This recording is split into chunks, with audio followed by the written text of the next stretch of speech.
नमस्कार, मैं अभिषेक सोनी। आप देख रहे हैं न्यूज एडिट यूपी। आज के खास चर्चा में हमारे साथ मौजूद हैं 289 विधानसभा से समाजवादी पार्टी की भावी प्रत्याशी इंद्राणी वर्मा।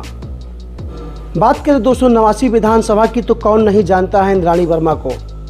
हमारे साथ आज वो मौजूद हैं खास चर्चा के लिए। वर्मा जी नमस्कार।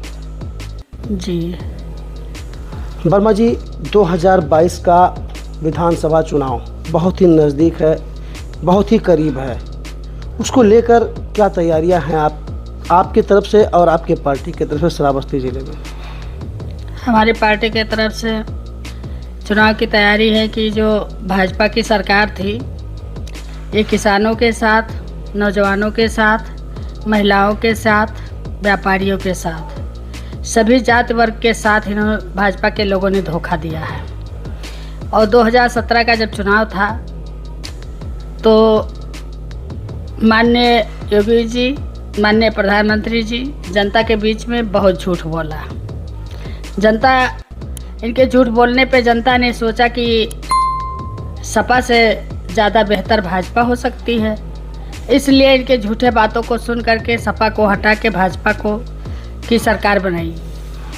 लेकिन जब सरकार बनी 5 साल तो जो हमारे समाजवादी पार्टी के राष्ट्रीय अध्यक्ष अखिलेश यादव जी ने एम्बुलेंस से लेके 100 नंबर से लेके 4 लेन 2 लेन तहसील और गांव को समग्र योजना से विकास करना, माननीय जनेश्वर मिश्र योजना से विकास करना, जिला हॉस्पिटल में 16 बच्चों का जो आईसीयू बना हुआ है, स्वास्थ्य सेवा को देख करके, शिक्षा को देखकर नौजवानों को रोजगार देने की बात, महिला बच्चियों को कन्या विद्याधन देने की बात और नौजवानों को सुरक्षित रहने, महिलाओं को सुरक्षित रहने, कानून व्यवस्था की जो अखिलेश यादव ने काम किया 100 नंबर दे करके, जब इसकी तुलना भाजपा के सरकार से लोगों ने किया तो भाजपा के एकदम 0 आए और अखिलेश यादव नंबर 1 पे आए।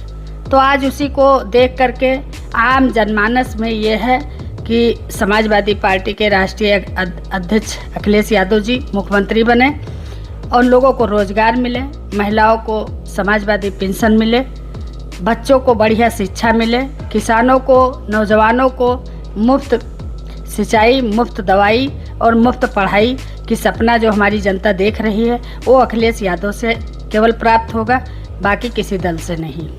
मतलब आपके कहने का ये है कि भारतीय जनता पार्टी 2017 में चुनाव जीतने के बाद सत्ता में आई और उसके बाद में सिर्फ झूठ का पुल बांधा और विकास नहीं किया।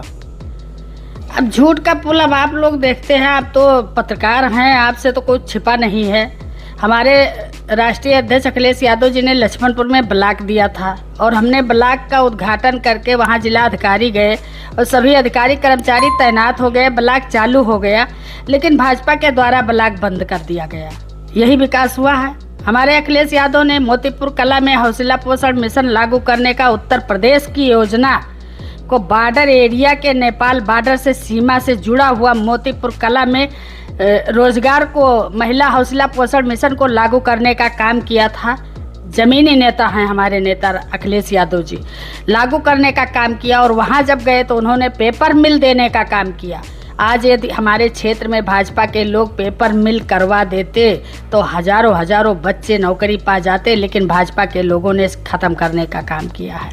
मतलब अखिलेश यादव ने रोजगार देने का काम किया और बीजेपी के लोग रोजगार छीनने का काम किए। बिल्कुल, आपने देखा है रोजगार, शिक्षा मित्रों को ले लीजिए, हमारी आशा बहनें हैं, स्वयं सहायता समूह की महिलाएं हैं, हमारी बहुत सी महिलाएं आशा कार्यकर्त्री हैं, सब जो इतना कम पैसा पाती, इतना क्षेत्र में मेहनत करती है और जब योगी बाबा आते तो इनसे 500-1000 रुपया लिया जाता है। प्रधानों को दबाया जाता कि आप जनता लाइए। यदि इन्होंने विकास किया होता तो ये जनता के मोहताज रहते। ये आज जनता के मोहताज हैं, किसानों के मोहताज हैं।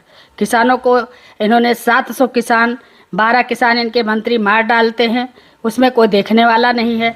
पत्रकार भाई हमारा नहीं सुरक्षित है, कई पत्रकार भाई भी हमारे मार डाले गए, लेकिन भाजपा के लोगों ने उन पे कोई जुबान नहीं उठाए। ये केवल उठाते हैं तो अफवाह फैलाते हैं, झूठ बोलते हैं और झूठ का पुलिंदा ज़्यादा दिन चलने वाला नहीं है। अखिलेश जी 22 में मुख्यमंत्री बनेंगे। ये आम जनमानस की आवाज़ है, महिलाओं की आवाज़ है, बच्चों की आवाज़ है। कोई रोक नहीं पाएगा। अच्छा, आपने पत्रकारों की बात किया है, पत्रकारों की सुरक्षा की बात किया है। बीजेपी सरकार में देखा गया है ये कि जो पत्रकारों ने सही दिखाया है उन पर मुकदमा दर्ज किया गया है।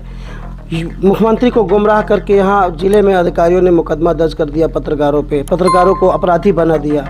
तो क्या सब समाजवादी पार्टी की सरकार आएगी तो पत्रकारों को सम्मान दिया जाएगा, पत्रकारों की खबरों को निष्पक्षता के साथ देखा जाएगा, उस पर कार्रवाई किया जाएगा? आप जानते हैं कि हमारे समाजवादी पार्टी के संरक्षक माननीय नेताजी थे, पत्रकारों का इतना सम्मान करते थे कि पत्रकार भाई में से राज्यसभा बनाया, पार्लियामेंट भेजने का काम किया, एमएलसी बनाने का काम किया, हाई कोर्ट में अच्छा अधिवक्ता बनाने का काम किया। तो पत्रकार तो हमारा चौथा स्तंभ है। हमारी जुबान, हमारी आवाज़, हमारी दुख दर्द को पत्रकार निखारता है, लोगों तक पहुंचाता है। और हमारे राष्ट्रीय अध्यक्ष जी हमेशा पत्रकार भाइयों का सम्मान किए हैं और हमारी सरकार आएगी हम पूरा सम्मान करेंगे, हमारे नेता बहुत अच्छा सम्मान करेंगे और पत्रकारों का जो दर्जा है वो दर्जा उनका एकदम सुरक्षित होगा। उनके साथ कोई अन्याय नहीं कर पाएगा। जो अन्याय करेगा उसको सख्त से सख्त सजा देंगे अखिलेश यादव जी। अच्छा, एक बात बताइए कि 2022 में समाजवादी पार्टी की सरकार बनेगी? 2022 में फुल प्लेस में अखिलेश यादव जी की सरकार बनेगी। किसान बनाएगा, महिलाएं बनाएंगी, बच्चियां बनाएंगी, नौजवान बनाएंगे, व्यापारी बनाएंगे, मजदूर बनाएंगे, सभी जात वर्ग के लोग अखिलेश यादव पे नज़र है और अखिलेश यादव को 2022 में उत्तर प्रदेश के मुख्यमंत्री बनेंगे, कोई नहीं रोक पाएगा। अच्छा, क्या मुद्दा है आपका क्षेत्र में, क्योंकि जब आप चुनाव जीत जाएंगी, क्योंकि विधानसभा का चुनाव के लिए आप भी कहीं ना कहीं एक बड़े स्तर पे दावेदारी कर रही हैं सीट को लेकर के। समाजवादी पार्टी का जो यहाँ पे 289 विधानसभा का है उसके सीट को लेकर के आप जो दावा कर रही हैं, उसके सीट की मांग कर रही हैं। अगर आपको टिकट मिल गया और आप चुनाव जीत गई तो क्या आपने सोच के रखा है कि हम क्षेत्र में विकास करेंगे? किस लेवल का विकास करना चाहती हैं आप? हम तो भाई किसान हैं, हमारे पिताजी हल जोतते थे, हम लोग खेती किसानी वाले लोग हैं। हमारा मेन मुद्दा होगा कि हमारा किसान सुरक्षित रहे, सम्मान मिले और वो जो सर से पसीना पैर तक गिराता है और अपने खून पसीने से गल्ला पैदा करता है उसका सही कीमत रहे, अच्छा कीमत रहे। जब उसको अच्छा कीमत मिलेगा, गेहूं, धान, मसूर, अरहर दाल जो भी पैदा करता है, तब वो अपने बेटियों का शादी कर पाएगा, सुरक्षित होगा। महंगाई बहुत ज़्यादा चरम सीमा पे है, डीजल है, पेट्रोल है, मिट्टी तेल है और कड़वा तेल है। आज हम तो देखते हैं, हम लोग तो खाना बनाते हैं तो बहुत कम तेल डालते हैं, स्वाद मिलता नहीं है सब्जी का। तो हम महंगाई को कम करेंगे और हमारा मेन मुद्दा रहेगा कि हमारे क्षेत्र में शिक्षा के लिए विद्यालय होना चाहिए, किसानों के लिए पानी होना चाहिए और लोगों को रोज़गार मिलना चाहिए और ये हमारे अखिलेश यादव जी देंगे। हमारे अखिलेश यादव जी ने कहा है कि हम उत्तर प्रदेश की पहली कैबिनेट में 16 लाख नौकरी देंगे। तो हमें आशा है कि हम सबसे ज़्यादा अपने 289 में लाने का काम करेंगे। हमारे अखिलेश भैया ने कहा है कि हम 2000 महिलाओं को पेंशन देंगे, हम पेंशन देंगे और हम सबसे ज़्यादा विद्यालय की मांग करेंगे कि हमारे क्षेत्र में विद्यालय हो जाए तो हमारा हर घर का बच्चा शिक्षित हो जाए।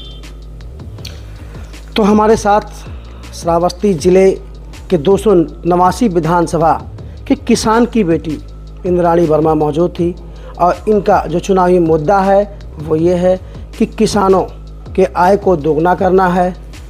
श्रावस्ती से वैजनाथ यादव के साथ मैं अभिषेक सोनी, न्यूज़ एडिट यूपी।